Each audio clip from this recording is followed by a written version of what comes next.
Latest development ہوئی ہے وہ یہ ہے کہ میاں صاحب کو یہ بھی کہا کہ انہوں نے کہا جی کہ میری فیس سیونگ کا مسئلہ ہے، میں اناؤنس کر چکا ہوں، میں نے تو 2100 آنا ہی آنا ہے. تو ان کو پھر کہا گیا کہ آپ آ جائیں، لیکن آنے کے بعد پھر آپ بسم اللہ کر کے واپسی ذرا تشریف رکھیے گا، دوبارہ واپس چلے جائیں اور ریسٹ ویسٹ کریں، اپنا مزید علاج کروائیں. الیکشن ابھی قریب نہیں ہے اور الیکشن مزید آگے بالکل ٹھیک ہے. سب سے کام کی بات ذوالفقار صاحب آپ نے سب سے آخر میں کی ہے، لیکن خورشید شاہ کی بہت سخت باتیں تھی وہ ایک طرف، لیکن اس کے علاوہ ابھی ہمیں پیپلز پارٹی اور پی ٹی آئی کے اعتراضات تحفظات بالکل ایک جیسے نظر آتے ہیں. دونوں کا کہنا ہے کہ لیول پلینگ فیلڈ نہیں مل رہی. بینیفیشری اس وقت نون لیگ تو ہے، سب کہہ رہے ہیں. کیا آپ کو لگتا ہے کہ استحکام پاکستان میں جو لوگ گئے ان کے لیے ایک سجی سجائی پلیٹ ان کے سامنے رکھنا کوئی آسان کام ہوگا؟ ان کا ووٹ بینک کیا ہوگا؟ ان کو کون لوگ سپورٹ کریں گے؟ پی ٹی آئی کا ووٹر اگر انٹیکٹ ہے تو پھر استحکام پاکستان کے پاس کس کا ووٹ آئے گا؟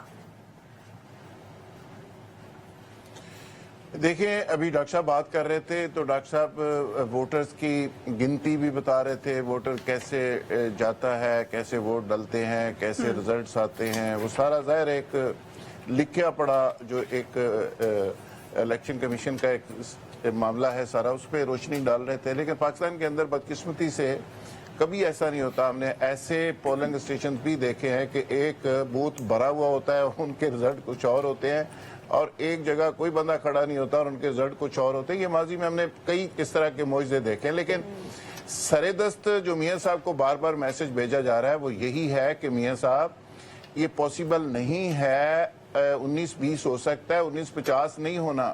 اور سچویشن یہ ہے کہ جو پاکستان کے اندر ماحول بنا ہوا ہے، نئی نسل ایکسیپٹ نہیں کر رہی. ڈاکٹر صاحب تو 3 کروڑ ووٹر کہتے ہیں. یہ کیلکولیشن میں اگر یوتھ کے ووٹ آپ گنے تو یہ 5 کروڑ کو 76-77 لاکھ ووٹ بنتے ہیں.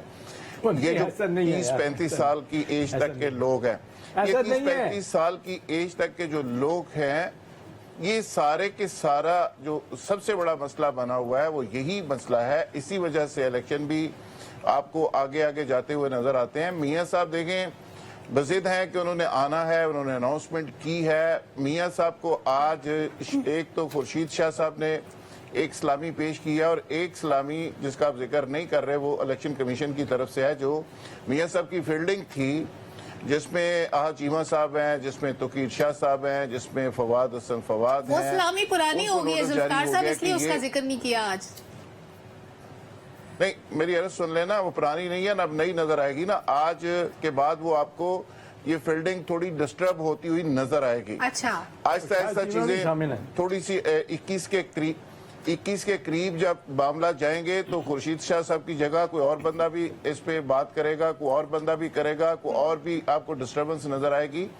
دیکھیں یہ چیزیں اس طرح نہیں چل سکتی. میاں صاحب ٹھیک ہے، تو بڑے لیول سے بڑے پریشر سے آ رہے ہیں، لیکن جو ان کے ہاتھ میں ایک ہاتھ میں ڈنڈا ہے، دوسرے ہاتھ میں ایجنڈا ہے، وہ ایجنڈا ایکسیپٹیبل پاکستان کے اندر شاید نہیں ہے. تو اس لیے سمجھانے کی کوشش کی جا رہی ہے کہ آپ کی ضد اپنی جگہ، آپ کا رتبہ اپنی جگہ، آپ کا احترام اپنی جگہ، لیکن یہ ریڈ لائنز ہیں، یہاں تک جایا جا سکتا ہے اور یہاں تک نہیں جایا جا سکتا. میں آپ کو ایک خبر دے رہا ہوں جو لیٹسٹ ڈیولپمنٹ ہوئی ہے وہ یہ ہے کہ میاں صاحب کو یہ بھی کہا کہ انہوں نے کہا جی کہ میری فیس سیونگ کا مسئلہ ہے، میں اناؤنس کر چکا ہوں، میں نے تو 2100 آنا ہی آنا ہے. تو ان کو پھر کہا گیا کہ آپ آ جائیں، لیکن آنے کے بعد پھر آپ بسم اللہ کر کے واپسی ذرا تشریف رکھیے گا، دوبارہ واپس چلے جائیں اور ریسٹ ویسٹ کریں، اپنا مزید علاج کروائیں. الیکشن ابھی قریب نہیں ہے اور الیکشن مزید آگے بالکل ٹھیک ہے. سب سے کام کی بات ذوالفقار صاحب آپ نے سب سے آخر میں کی ہے، لیکن پولیٹیکل پارٹیز کے لیے سازگار ماحول بنانے کے لیے ایفرٹس کی جا رہی تھی.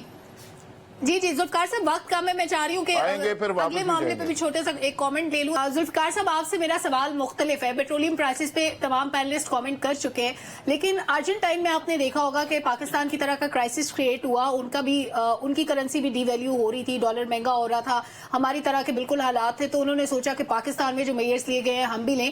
اس کو وہ پاکستانی جنرل ماڈل کہتے ہیں اور وہ بڑے خوش ہیں. وہ بڑا اس کو انہوں نے جیسے امپلیمنٹ کیا ہے، ڈالرائزیشن کو روکنا، اسمگلنگ کو روکنا، یہ ساری چیزیں کی ہیں. تو امپیکٹ کیا آیا کہ ان کی کرنسی کی ویلیو 2 دن میں اچھی خاصی بڑھ گئی. آپ کو لگتا ہے کہ یہ اسٹیبلشمنٹ نے جو کیا، جو 76 سالوں میں ہمارے پولیٹیشنز نہیں کر سکے، تو اب الیکشن کو بے شک آگے چلے جانا چاہیے، یہ اسٹیبلٹی ضروری ہے؟